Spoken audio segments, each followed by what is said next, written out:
Some warnings arrive too early to be believed. A man hears the truth before he has enough experience to recognize it as the truth. And so the truth sounds like opinion, or bitterness, or the pessimism of someone who has been in a place too long and forgotten how to see it fresh. He thanks the old man for the beer conversation. He walks away feeling a little sorry for him. And then, month by month, item by item, the old man's words come true with the precision of a tide schedule. This is Conrad Drummond's story. A man who was told exactly what was going to happen to him, in the correct order, before it happened. He just didn't believe he was the kind of man it could happen to. Bryn was sitting in the same chair every time I saw him. The pool deck of the Makati condo complex where I'd rented a 2-bedroom unit ran east to west, and there was a cluster of 4 sun chairs at the western end that caught the afternoon shade from the building next door, and Bryn occupied the leftmost one with the settled permanence of a man who had long since stopped thinking of it as a choice. He was 81 years old, originally from Cardiff, and he had been in Manila for 26 years. He had a glass of something pale and cold that I initially assumed was beer, and later understood was ginger ale, because his doctor had told him to stop drinking. And Bryn, unlike most men his age who'd spent time in the Philippines, had listened. I introduced myself in my second week. I was 61 at the time, recently arrived, recently retired from 22 years as an IT manager at a mid-sized logistics firm in Adelaide, and I had the characteristic quality of newly arrived expats in Makati, which is a combination of genuine enthusiasm for the place and a slightly aggressive certainty that I understood it better than I probably did. Bryn shook my hand and said, "How long have you been here?" And when I told him 2 weeks, he said, "Right," and took a sip of his ginger ale. We talked a few times after that. Bryn was not a talker in the social performance sense. He didn't volunteer information or try to hold court. But he answered questions with the directness of a man who had no remaining interest in being diplomatic about things he'd seen clearly, and his answers were consistently the most useful ones I got about how Makati and the Philippines actually worked, as opposed to how it looked in the first few weeks. He'd been an engineer, he told me once, structural. He'd come to the Philippines on a 2-year contract for a construction project, and stayed for reasons he summarized without detail as a complicated life that became less complicated here. He had never married in the Philippines. He'd been in several relationships, he said, over the 26 years, and he was on good terms with 2 women from those relationships who occasionally brought him food because he'd helped their families in ways that the relationship's ending hadn't canceled. He said this without bitterness and without pride, just as description. He was the most pragmatic person I met in my first month in Makati, and I liked him enormously, and I did not listen to him the way I should have. I want to tell you about Jonalyn before I tell you about the warning, because the order matters. The warning makes a certain kind of sense in retrospect, but to understand why I didn't take it seriously, you need to understand what Jonalyn was like when I first met her, and what she was like was convincing in a way that I had not experienced before in any relationship I could compare it to. I met her through my neighbor on the 14th floor. His name was Dennis, a Filipino-American who worked in finance and kept hours that suggested his employers were in New York and didn't care what time it was in Manila. He had a girlfriend named Precious who knew Jonalyn from university, and one Sunday afternoon when Dennis was hosting a small gathering of mostly Filipino professionals and a few expats, Jonalyn was there, sitting on his balcony with a glass of red wine and a book she wasn't quite reading because she was listening to a conversation happening nearby with the kind of half-attention that looks like detachment but is actually alertness. She was 30. She worked in the compliance department of a bank in BGC, the financial district, and she had the professional composure that goes with that kind of work. Precise language, measured responses, a quality of saying exactly what she meant, without much excess either way. She was not performing warmth. That's the specific thing I noticed and attached importance to. She was pleasant, but it was the pleasantness of someone who had made a genuine assessment rather than the pleasantness of a service disposition. When she asked what I'd done before retiring, she listened to my answer with what felt like actual curiosity, and when she said, "What made you choose the Philippines over somewhere like Portugal or Spain?" The question was specific enough to indicate she'd already formed ideas about me that she was testing. I said I wanted somewhere that felt genuinely different. She said, different from what, exactly? And I said different from the context I'd been in for 30 years, the routine and the assumptions, and the version of myself that those things produced. She considered that and said, that's an honest answer. Most expats I've met say the weather. I laughed, and that was probably the moment. We had coffee 3 days later, and dinner the week after that, and by the end of the first month, we were in a rhythm of evenings and weekend afternoons that felt natural from the first week, in a way that made the naturalness itself feel like evidence of something. I had been single for 6 years. My marriage to my ex-wife Sandra had ended when I was 55. Not dramatically. We had grown into different people who wanted different things, and we had a daughter, Mia, who was 28 and lived in Melbourne with her partner. And Sandra and I managed the divorce with the same corporate efficiency we'd both applied to most things in our marriage, which was probably a comment on the marriage, but I hadn't examined it fully at the time. 6 years of dating in Adelaide had yielded nothing that resembled what I was experiencing with Jonalyn, which I noted and told myself was because of Jonalyn specifically, rather than because of the context or my own readiness to find something. Jonalyn was different. She had a quality of presence that I experienced as the closest thing to being genuinely known by another person that I'd had since the early years of my marriage, maybe further back than that. We talked for hours without running out of things to say. She had opinions about things I hadn't thought to have opinions about, and she delivered them directly, and defended them when I pushed back, and changed them when my pushback was good enough. She paid for dinner twice in the first month, without making a moment of it, which I noticed consciously and filed as information. I introduced her to Bryn in week 6. We came down to the pool on a Sunday morning, and Bryn was in his chair, and I said, Bryn, this is Jonalyn, and Bryn shook her hand and said hello, and asked her where she was from in the way that Filipinos are asked constantly, and that usually has a rote quality to the exchange, except that Bryn's version had a different texture. He held her gaze a fraction of a second longer than the question required, and the way he said Makati when she told him had a slight, unremarkable flatness that I didn't register at the time. Jonalyn went inside after 20 minutes to take a call, and Bryn looked at the pool for a moment after she left, and then said, sit down for a bit, Conrad. I sat in the chair next to him. He said, how long have you known her? I said 6 weeks. He said, right. He sipped his ginger ale. Can I tell you something without you taking offense? I said, of course. He said, I'm going to tell you what's going to happen, not because I know her specifically, because I've been here 26 years, and I know the shape of it, and you seem like a sensible man, and I'd rather tell you and be wrong than not tell you and be right. I said, all right. He said, 3 months in, there'll be a family emergency. Medical, most likely. A parent. It'll be real enough. The parent will be genuinely unwell, but the amount needed will be larger than the actual costs, and the difference will go somewhere you won't be able to track. You'll pay it because you're not the kind of man who puts a price on someone's parents' health, and because by 3 months in, you'll be far enough in that the idea of not paying will feel worse than paying.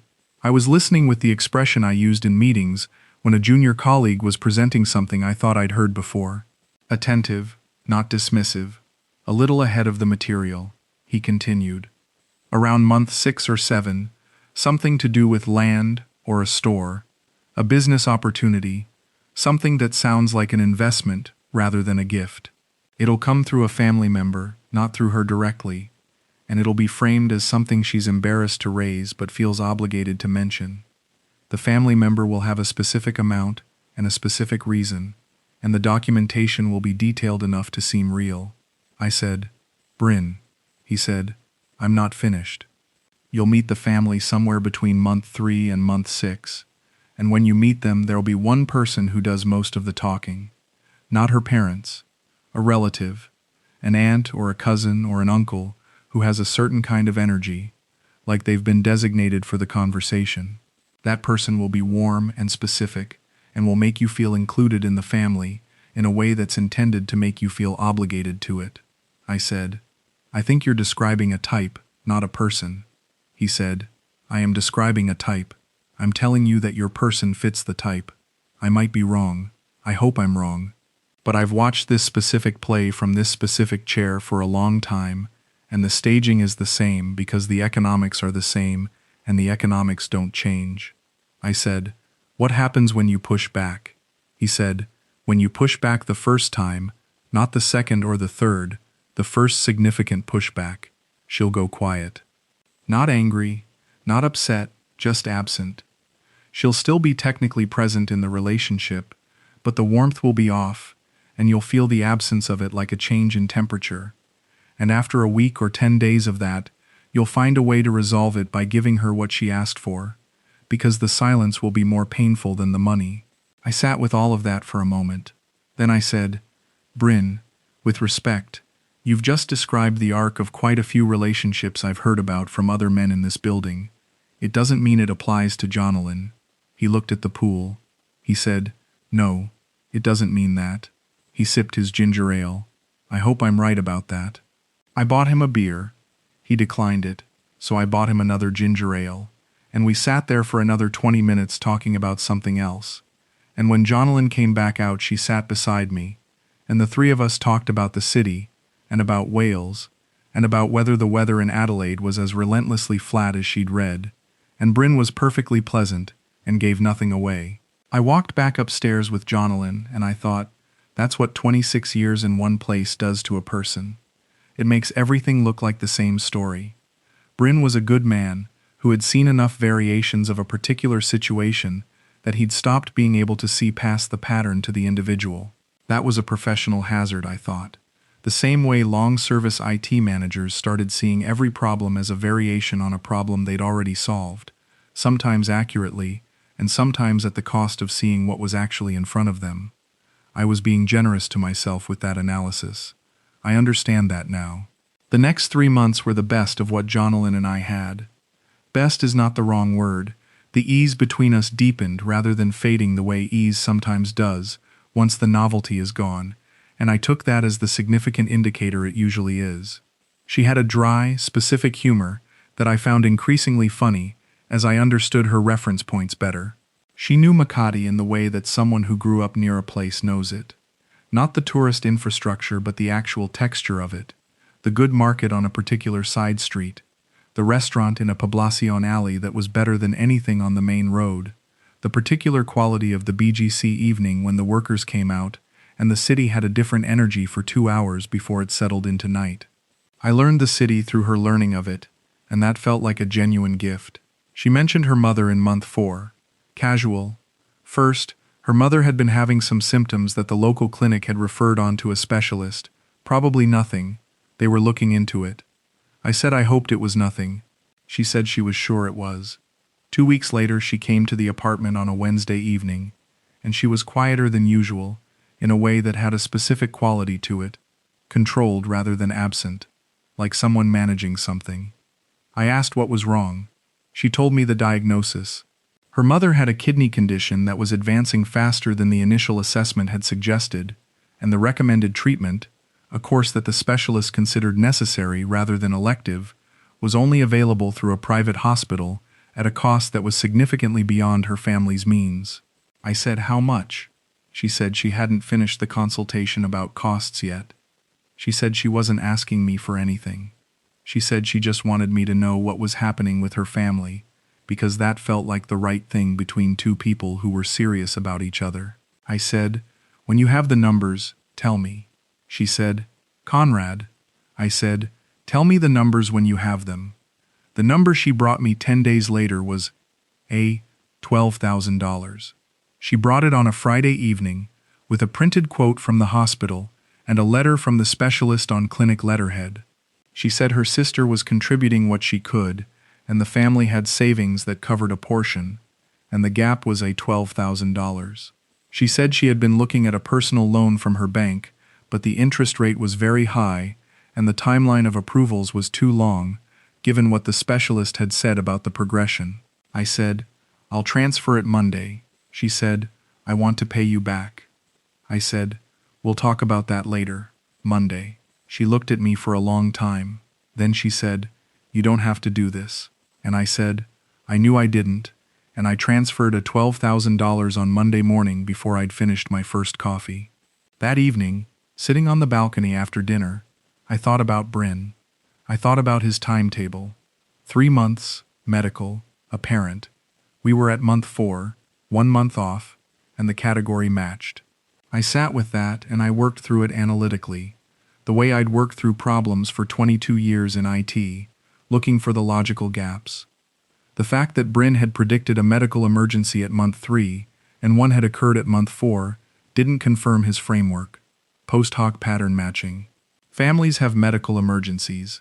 Jonalyn's mother was genuinely unwell. The hospital paperwork was real. The specialist was real. I'd checked the name in the medical board registry.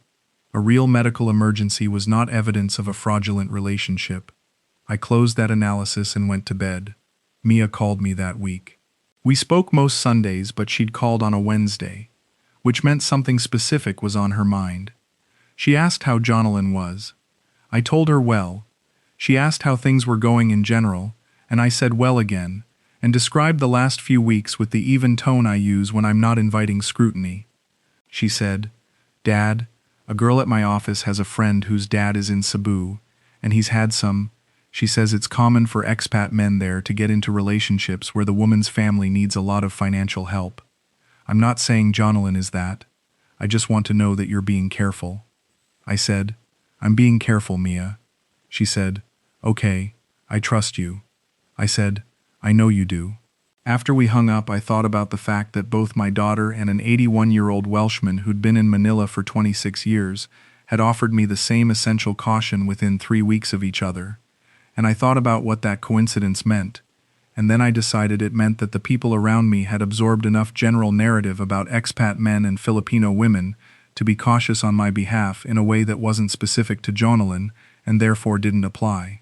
That's the reasoning I used. I want to be accurate about the reasoning. The beach lot conversation happened in month 7. It came through the aunt. I had met Jonalyn's family in month 5. A Sunday lunch at her parents' home in a residential area south of Makati, her mother still recovering and quieter than usual, her father a retired civil engineer who shook my hand firmly and asked questions about my work history with the precision of a man evaluating a candidate, her younger brother Carlo, who worked for a telecommunications company, and the aunt, her mother's sister, a woman named Tita Baby, around 60, with a specific quality of organized warmth that I would struggle to describe more precisely than that.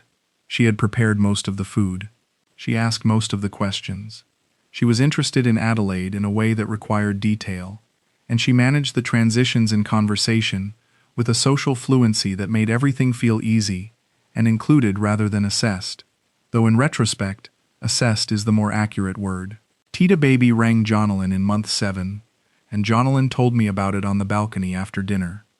The beach lot was in Batangas province, she said, a parcel of coastal land that had been in Tita Baby's husband's family for 2 generations and that the family had decided to sell to settle an estate matter. The price was below market because the family wanted it sold quickly and to someone they trusted. Jonalyn's uncle had offered it to Jonalyn first, as a family courtesy, before it went to outside buyers. The price was $70,000. Jonalyn said she wasn't suggesting I buy it. She was telling me because Tita Baby had asked if she thought I might be interested, and she'd said she would mention it, and she felt uncomfortable not mentioning it, but also uncomfortable bringing it to me as something she expected. She said I should say no if I wanted to say no. She said I should know it was there if I wanted to consider it. I said, "Can I see documentation of the title?" She said she'd get it from Tita Baby. The documentation arrived 3 days later. A title document, a land registration record, a valuation from what appeared to be a local real estate office. I spent 2 evenings going through it, with more attention than I'd given to anything since leaving IT management. I was looking for the kinds of inconsistencies I knew to look for from general reading and from 2 conversations with other expats in the building who'd navigated property questions. I found nothing that registered as obviously wrong, though I was also aware that nothing obviously wrong is not the same as everything obviously right. I rang a property lawyer in Manila, a referral from Dennis on the 14th floor, who knew her professionally. She was efficient and unbothered by the question. She said she could verify the title within a week for a flat fee of $800. I said please do. She came back in 6 days and said the title was registered and appeared clean, the land was the right parcel in the right location, and there were no outstanding liens or legal challenges she could identify. She said she couldn't verify the seller's identity without a more extensive engagement, but that the document itself was consistent with a legitimate land title. I sat on the balcony that night, and I thought about Bryn's timetable. Month 6 or 7, something with land or a store. We were at month 7. The category matched again, but the title had been legally verified. The lawyer was real. The land existed. A real parcel of legally verified land was not the same as a fraudulent scheme, regardless of what Bryn had predicted. I wired $70,000 for the beach lot in Batangas at the end of month 7. The transfer was to a bank account in the name of Jonalyn's uncle, which the sale documentation showed as the registered seller. Jonalyn thanked me with a restraint that I took as dignity, and which I now take as something that doesn't have a clean name. Tita Baby sent a food parcel to the apartment the following week, delivered by a cousin. Here is what I did not do, and I want to be honest about it, because the things I didn't do are as important as the things I did. I did not visit the beach lot before transferring. I said I would visit it the following month, and then other things happened, and I didn't. I did not consult a second lawyer about the transfer mechanism or the specific structure of the sale. I did not ask Jonalyn directly whether she or her family would benefit financially from the sale, beyond the sale price itself. I did not call Bryn and tell him what was happening, which I could have, which would have taken 10 minutes. I did none of those things because doing them would have required acknowledging a possibility I wasn't ready to acknowledge, and not acknowledging it was more comfortable than the alternative. By month 10, the additional costs had accumulated in the way that additional costs accumulate when you're not watching the total. $8,000 for a loan guarantee for Carlo's car when his bank application stalled. $11,000 for roof repairs at Jonalyn's parents' house after a typhoon caused damage the parents couldn't cover. $6,500 for medical follow-up costs for her mother's ongoing treatment, beyond the initial $12,000. $4,000 for Jonalyn's laptop and phone upgrade, which was raised in the context of a work requirement, and which I offered without being asked. And various smaller amounts for occasions and needs that I'd stopped recording individually, somewhere around month 8, because recording them had started to feel like distrust, and distrust had started to feel like something I wasn't willing to embody toward a woman I was serious about. The first pushback happened in month 11.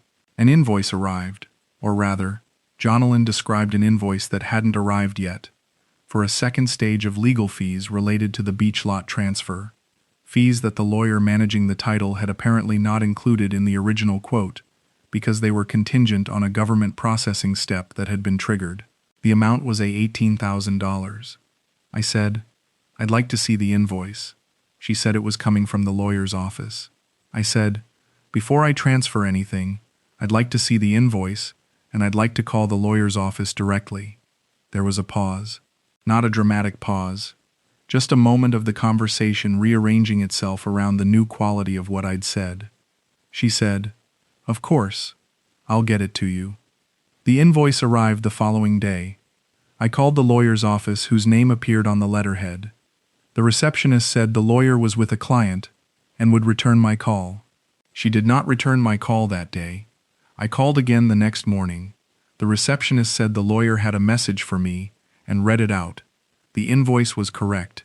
The processing fees were standard for the stage of transfer we were at, and she was happy to meet if I had further questions. The meeting never happened. Each time I proposed a time, there was a complication. The lawyer traveling, a court commitment, a scheduling conflict. Each delay was individually plausible. Together they formed a pattern I recognized from IT management, where a system that responds to every specific query without ever allowing a direct connection is usually a system protecting something. I did not pay the $18,000.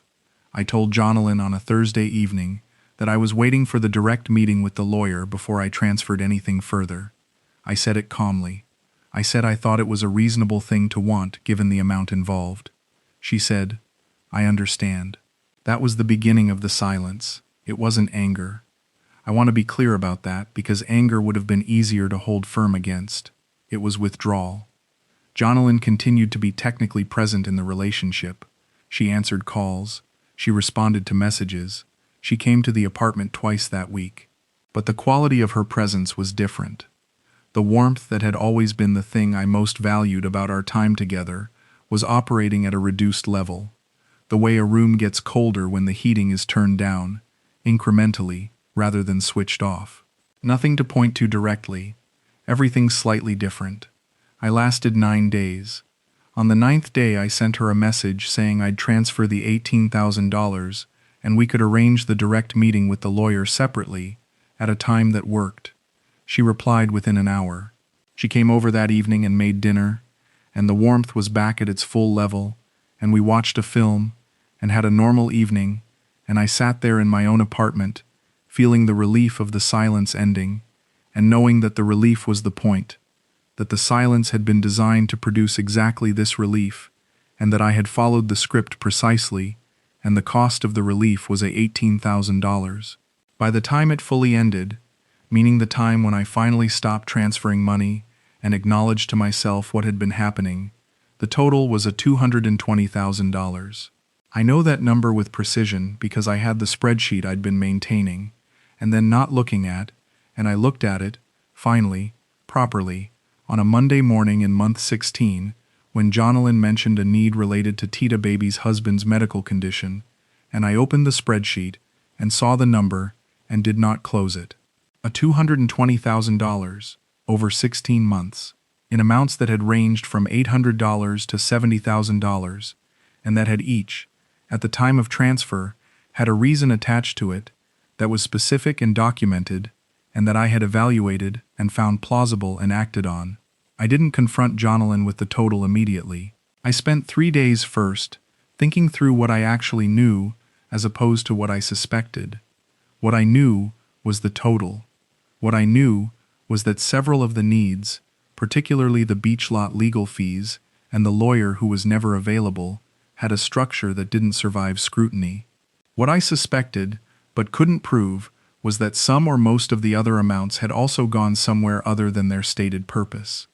What I didn't know, and this is the part I've spent the most time with since, was whether Jonalyn was the architect of it or the instrument of it. Whether the warmth and the dinners and the specific humor and the film on the couch on the 9th day of the silence had been constructed from the start, or whether they'd been real and had coexisted with the other thing, in the complicated way that people contain more than one thing at once. I still don't know the answer to that question. I think not knowing is the appropriate outcome, and I've made a certain peace with it. I told Jonalyn the relationship was ending in a conversation at the apartment. I showed her the spreadsheet. I told her the total. I said I had questions about several specific transactions that I didn't think I was going to get full answers to, and that even setting those aside, the pattern of what had moved through our relationship over 16 months was not something I could continue. I said I wasn't making accusations. I said I was stating what I knew and what I'd concluded. She looked at the spreadsheet for a long time. Then she said, "I didn't plan this." I said, "I know you didn't, or I think I know that. I'm not sure it changes what's happened." She said, "My mother is actually sick." I said, "I believe you." She said, "The land is real." I said, "I believe that too." She said, "Then what?" I said, "Jonalyn, the total is $220,000. Whatever is real inside that total, I can't. I have to stop. That's what I know." She was quiet for a while. Then she said, "I'm sorry, Conrad." She said it directly and without drama, and I believed the apology in the same way I'd believed other things she'd said, which was with a degree of confidence that I was no longer certain was warranted. She left. I sat in the apartment and did not call anyone for 2 hours, and then I called Mia, who was in Melbourne, and she listened to the whole thing without interrupting, and when I finished, she said, "Are you okay, Dad?" And I said I was working on it. She said, "Do you want me to come?" And I said no, I just needed to say it to someone who knew me, and she said, "I love you." And I said I loved her too, and we sat on the phone for another while not saying much. I went down to the pool the following morning. Bryn was in his chair at the western end, in the afternoon shade that wasn't quite yet afternoon shade. I sat in the chair next to him. He didn't say "I told you so." That was the thing about Bryn. He had told me so in complete and chronological detail, and he didn't need to repeat it. He just looked at the pool for a moment, and then he nodded slightly, the way a man nods at something that has confirmed what he already knew, and doesn't require comment. I said month 4, the medical. Month 7, the land, the aunt. He said, the silence. I said 9 days. He said you did well. Some men go 3 weeks. I said the total was $220,000. He was quiet for a moment, then he said, I'm sorry, Conrad. I said, were any of them real? Any of them actually different? He sipped his ginger ale. He said, I've been here 26 years, and I've known good women in this city who genuinely loved the men they were with. The situation you were in, the specific structure of it, I've seen it enough times that I can tell you the structure from memory, but structure isn't the same as character. The two things can occupy the same space. He paused. Whether she was running the structure on purpose or just living inside it without examining it, I can't tell you that. I couldn't have told you at the pool that Sunday either, I said. You knew enough to warn me, he said. I knew enough to tell you what I'd seen before. I didn't know her. I still don't. We sat there for a while. The pool was quiet. The traffic sounds from the street below came up in the flat way they do from height, abstracted. A building worker somewhere on a high floor was doing something that produced a rhythmic metallic sound, steady and unhurried. I said, Why do you stay, Bryn? 26 years, he said. Same reason as you arrived. It's different from the context I came from. The difference costs more than you expect when you first work it out. But I know the costs now, and I've decided I can afford them, and the alternative is going back to Cardiff, and I've been away too long to go back to Cardiff. He sipped his drink. Also, he said, the weather. I laughed. It was the first time I'd laughed in 3 days, and it surprised me. I'm still in Makati. I know that surprises people when I tell the story. They expect me to say I flew home to Adelaide, reassessed, sold the apartment, came to my senses. But Adelaide has Sandra's city in it, and Mia's in Melbourne, and the logistics firm I retired from has a replacement for me who is better with the new systems.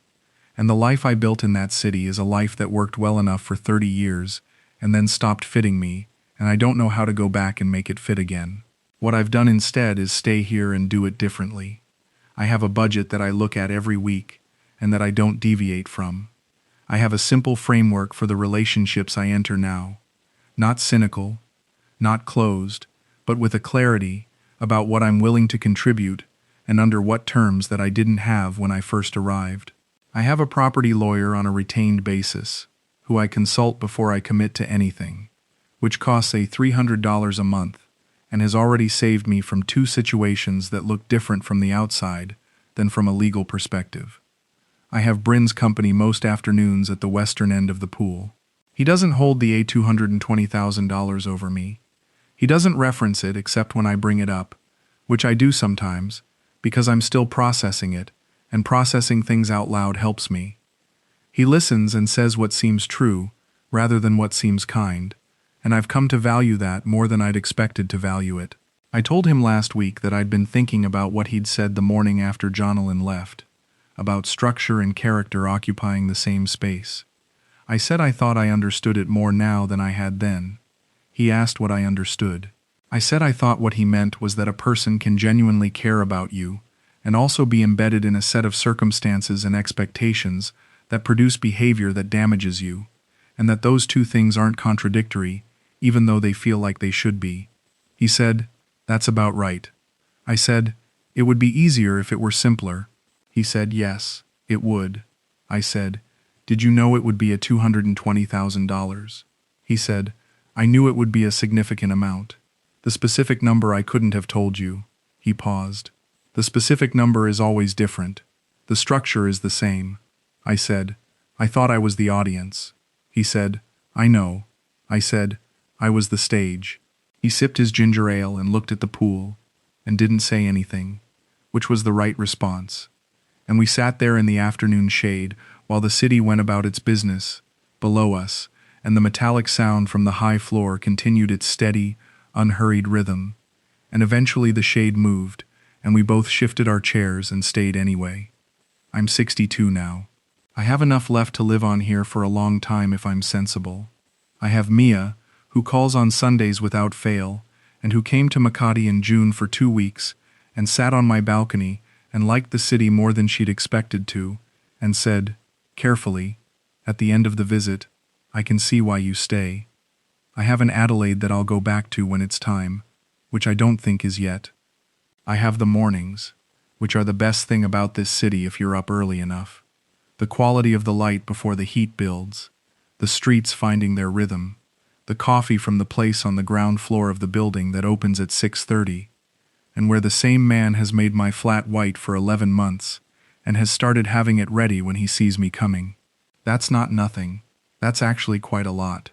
I just had to pay $220,000 to understand that what I'd come looking for was already in the mornings, and that no specific person was going to provide it for me.